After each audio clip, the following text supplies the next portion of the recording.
Olá pessoal do quinto ano, tudo bem com vocês? Iremos começar a aula hoje com a matéria de matemática, tá bom? Falamos sobre probabilidade, né, que é a chance de algo dar certo. Falamos também sobre figuras, né, figuras planas, fechadas, que são chamadas de polígonos, sobre os segmentos de reta, sobre ampliação e redução de figuras, tá bom? Agora vamos falar um pouco sobre perímetro na página 63. Perímetro é o cálculo que nós fazemos, né? Medindo todo o entorno da figura, tá bom? Então vocês irão usar a régua, isso quando a figura não apresentar as medidas, tá? Caso a figura não apresente as medidas, vocês irão medir com a régua, tá bom?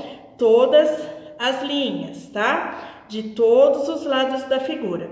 No caso aqui, nessas figuras, elas já apresentam as medidas. Então, para vocês acharem o perímetro, vocês precisam somar todos os lados, tá bom? Então, como esse daqui é um quadrilátero, se esse lado vale 2,5, esse lado também valerá 2,5, tá? Porque é a mesma medida. Esse daqui na horizontal, ele vale 5 metros, então aqui em cima ele também mede 5 metros, tá bom? E aí, vocês irão achar o perímetro somando os 4 lados, tá? 5 mais 5, mais 2,5, mais 2,5, tá bom? No total de 15 metros. Sempre que vocês forem fazer essa soma, perímetro é isso, é somar, tá? Então, não tem dificuldade, é somar todos os lados. Mas vocês precisam se atentar sempre, quando vocês forem colocar o resultado, que tem a letrinha, tá bom? Então, se tem a letra da medida, se é metro, tem que colocar E. Se tiver cm, tem que colocar cm. Se tiver mm, que é milímetro, tem que colocar mm, tá? Bom, aqui temos uma atividade, mas era para medir o perímetro da quadra da escola. Então, infelizmente, não iremos conseguir fazer agora, tá bom? Mas vocês irão fazer em casa, pegando lá do material de apoio, se vocês quiserem recortar uma régua, né? Caso vocês não tenham em casa, tá bom? Aqui vocês estão vendo que não tem as medidas, então vocês irão medir com a régua. Lembra, sempre começa medindo pela régua onde tem o ponto zero, tá bom? Aí mede da pontinha até essa ponta, põe aqui quanto que mede. Aí vem, mede aqui, põe aqui embaixo. Tá bom? Vocês irão medir os 4 lados, mas é óbvio, esse é um quadrado e quadrado tem todos os lados iguais. Então, vocês medindo uma vez só, uma reta só, os outros também valerão a mesma coisa, tá certo? Então, vocês irão fazer a página 64, a 65 também, vocês irão somar. Soma todos os lados, tá bom? Coloca o resultado aqui, olha, esse daqui tá com o símbolo de cm, então não esqueçam no resultado de colocar cm.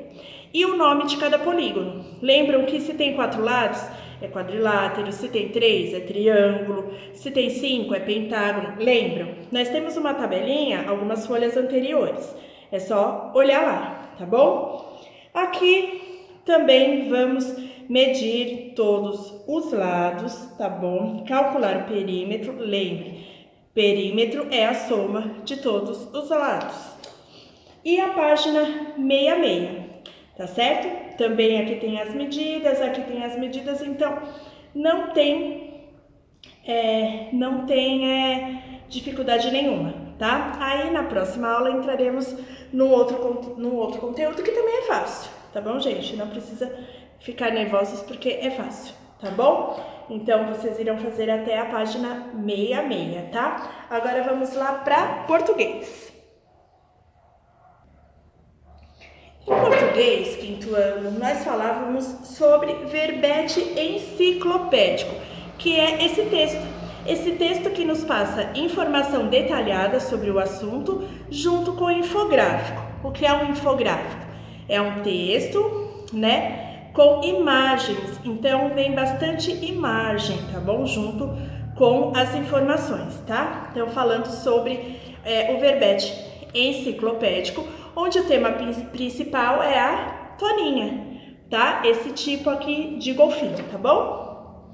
Então, vamos lá, ó. o texto lido é um verbete enciclopédico. Que relação há entre esse texto e a notícia lida na página 49? A notícia, lembra, é aquele texto que nos passa informação, né? Então, sobre o que falam esses dois textos? Sobre a Toninha. Relaciona as funções dos gêneros textuais correspondentes. Divulgar ao leitor um fato atual e relevante para a sociedade, é a notícia. Transmitir ao leitor informações relevantes e detalhadas sobre determinado assunto, é o verbete enciclopédico. Então, a notícia, ela só nos passa informações da atualidade, tá? O verbete enciclopédico, ele nos passa informações, só que detalhadamente, tá bom?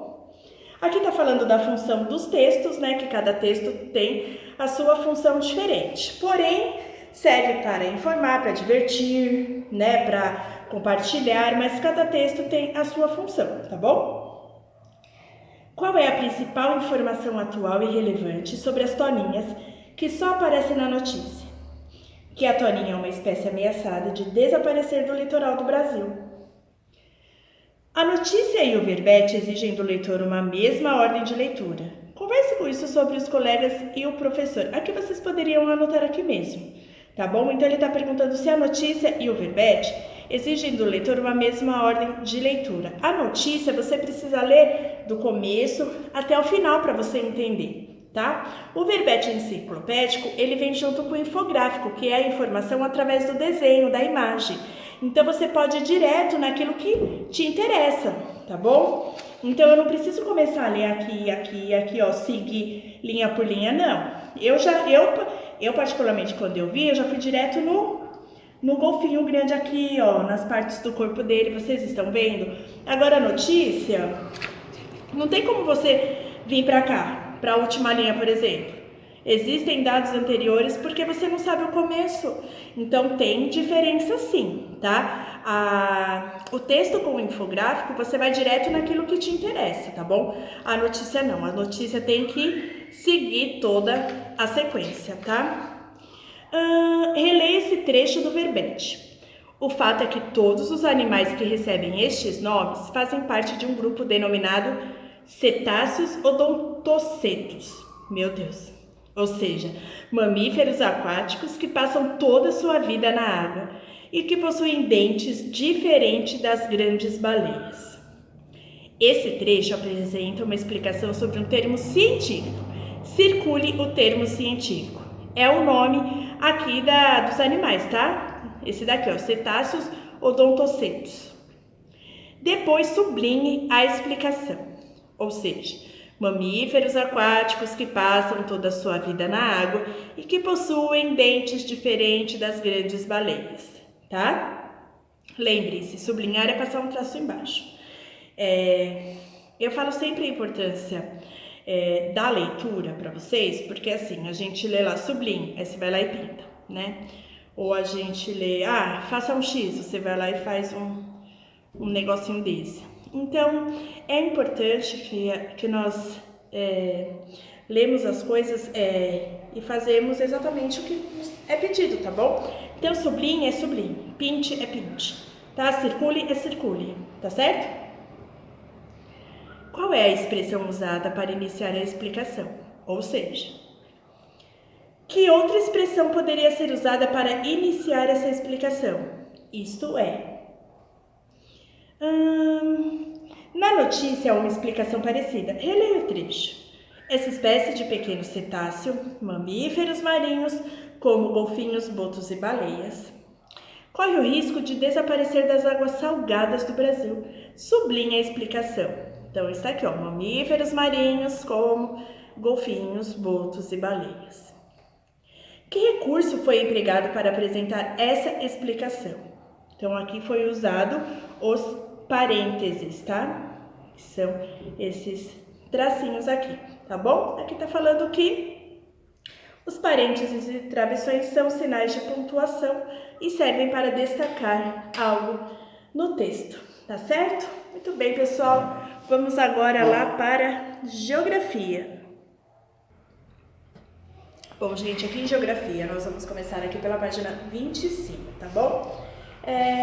Nas atividades anteriores falávamos sobre a agricultura, né? Mudando aí toda a forma de agricultura de antigamente, agora estamos inovando, né? Então está falando aí do melhoramento, né, da agricultura, das tecnologias no campo, tá bom?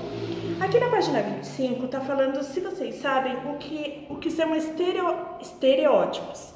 Então, assim, é quando nós imaginamos, né, nós fazemos aquele pré-conceito de pessoas sem ao menos conhecê-la, né? Então, eu julgo a pessoa, sabe, sem saber se ela é legal, bonita, se fala bem, se não fala, se é chata. Esse pré-conceito, né, que nós fazemos antes de conhecer alguém, chama-se estereótipos, tá bom?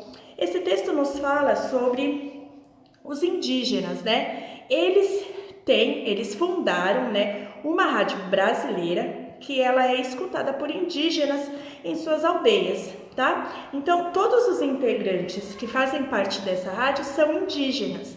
E o que eles querem com isso? Eles querem, né, mostrar, né, levar ao povo que esse estereótipo, né, que as pessoas fazem sobre os indígenas estão equivocados, né? Então, assim, eles usam a linguagem deles, né? Então, é muito legal, sabe? Às vezes as pessoas julgam sem conhecer, né? Então, eles apontam aqui 3 equívocos, né? Que eles querem combater usando essa rádio, tá? Primeiro é que muitas pessoas pensam que todos os índios têm a mesma cultura. Então, eles falam que isso não é verdade. Cada tribo tem a sua cultura diferente. Eles falam também que muitas pessoas pensam que eles não têm acesso à internet, que eles só são índios. Mas não, muitos deles têm acesso e conhecem, né, as tecnologias modernas, tá? E eles também nos falam, né, que com suas dificuldades, com os pontos negativos, né, ou positivos, com as suas melhorias, eles não deixaram de ser índios. Eles cultivam, né, eles preservam a sua identidade, que é ali o que eles vivem na tribo, mas eles têm as suas dificuldades, têm os desafios e têm os pontos positivos também, tá bom? Então, assim, são seres humanos que nem nós e precisam ser respeitados. Então, é isso basicamente que o texto nos fala, tá? Aqui tá pedindo para vocês escreverem, né, no caderno, numa folha à parte, numa folha numa folha branca, onde vocês conseguirem, um texto com 3 parágrafos, né? Quer dizer que nem está aqui pontuado, tá? 1, 2, 3. Fatos para cada preconceito que deve ser combatido. Então, não precisa ser exatamente sobre os índios, tá? Precisa ser, assim, pessoas do campo. Mas o que precisa ser trabalhado, por exemplo? Que as pessoas precisam respeitar, né? Mais as pessoas do campo, né? Que são trabalhadores rurais, e todo trabalhador rural exige muita força, né? Eles têm muito desgaste, tá? Então, vocês podem usar, assim, outros elementos. Precisa ser do campo, tá? Mas vocês podem falar sobre os índios ou sobre pessoas do campo mesmo, tá bom? Então, é isso que fala a página 25. Já na página 26, vamos falar sobre agricultura familiar e agroecologia. Vamos lá? Aqui na página 26 falamos sobre agricultura familiar e agroecologia. Então, o que é isso? Essa agricultura familiar está relacionada à produção de alimentos pelos próprios brasileiros, né? Então, eles cultivam, eles plantam e eles colhem, tá? Sai direto para a mesa da própria pessoa, do próprio brasileiro, tá bom? A agroecologia já é uma alternativa, né, adequada às famílias do campo com plantio sustentável, tá? Que é aquele plantio sem os adubos orgânicos, né, sem aqueles produtos químicos, tá bom? Então, são alimentações mais saudáveis, tá? Aqui tá mostrando as técnicas, né, da agroecologia, tá certo? Bom, agora vamos falar aqui na página 27. Então, pessoal do quinto ano, aqui na página 27, estamos falando sobre 70% dos alimentos que vão para a mesa dos brasileiros. O texto nos fala que 570 milhões de famílias produzem 80% de alimentos no mundo. Então, por isso que os alimentos é de agricultura familiar, tá bom? Com base nesse texto, né, que vocês irão ler com calma, vocês irão responder a página 28 e a página 29, tá certo? Agora vamos lá para história. Bom, gente, em história, na página 28, vamos falar sobre a infância, tá? Que é a fase que vocês ainda se encontram, né? Infância no passado e no presente. O texto nos fala que a infância é a parte, assim, fundamental da vida da pessoa, tá bom? É onde todo o processo de aprendizado é adquirido, tá? Antigamente, há mais de 100 anos no Brasil, não existia nenhuma lei que protegia as crianças, por exemplo, do trabalho infantil, tá bom? Hoje em dia, a criança não pode trabalhar de acordo, né, com o documento chamado Estatuto da Criança e do Adolescente, tá bom? Nele tem uma lei onde fala que as crianças devem ser respeitadas, né, e não podem trabalhar. A criança tem que brincar e estudar, tá bom? Então, é uma fase muito importante da vida das pessoas, né, que é a fase aí da infância, tá? Que vai desde que nasce até o começo aí da adolescência, tá bom? Então, essa parte aqui fala sobre isso. Aí, em casa, vocês irão fazer a página 29, tá bom? Aqui na página 30 fala sobre o direito à expressão e à informação, que é a liberdade de pensamento e expressão, né? Quer dizer que nós temos toda a liberdade de falar, de expressar, né, as nossas opiniões livremente, tá bom? Então é isso que o texto nos fala, tá? Que podemos expressar as nossas opiniões, mas também significa que devemos ouvir e respeitar a diferença das opiniões das outras pessoas, tá? Porque nós vivemos em comunidade, nós não vivemos sozinhos, né? Então, do mesmo jeito que nós temos os nossos direitos, temos também os deveres, estão lembrados? Podemos expor a nossa opinião, mas temos que ouvir também a opinião da outra pessoa, tá bom? Então, aqui fala basicamente disso, tá? Do direito à expressão e à informação. Aí vocês farão a página 33 em casa, tá bom? Aqui tá falando sobre alguns temas da atualidade, né, que provocam debates. Então, assim, tem as fotos, correto? Cada fonte dessa está falando sobre o uso do celular na escola, tá bom? Então, a fonte 1, ela acha que atrapalha os estudos. A fonte 2, ela já acha que o acesso à internet deixa os alunos mais ativos, deixa as aulas mais dinâmicas, tá? Aqui com a presença da professora, né, e o uso da internet, todo mundo interagindo. Então, aqui são pontos de vistas, tá? Não quer dizer que a fonte 1 tá certa e a fonte 2 tá errada. Não, são pontos de vistas, tá bom? Então, aí vocês irão responder aqui essa parte da página 33. Tá? Aqui tá falando sobre o povo indígena, né, que vive lá no Pará, que trazem aí alguns problemas, tá bom? Então aqui mostram, né, algumas diferenças, né, entre os povos indígenas, né? Cada povo tem a sua cultura, né? Não são todos iguais, tá bom? Então os membros da aldeia, né, eles discutem sobre as necessidades do grupo e os acontecimentos do dia a dia, tá bom? É isso que eles fazem e contam, né, as suas histórias de seus ancestrais, aí eles contam aí para todos pro povo, né? Isso quem conta são os chefes das tribos, tá bom? Então aqui fala um pouco sobre o povo indígena, tá? Vocês ficarão com um vídeo curioso sobre alguns povos indígenas, tá bom? Bom, por hoje é isso, pessoal, e façam todas as atividades. Até a nossa próxima aula. Tchau, tchau!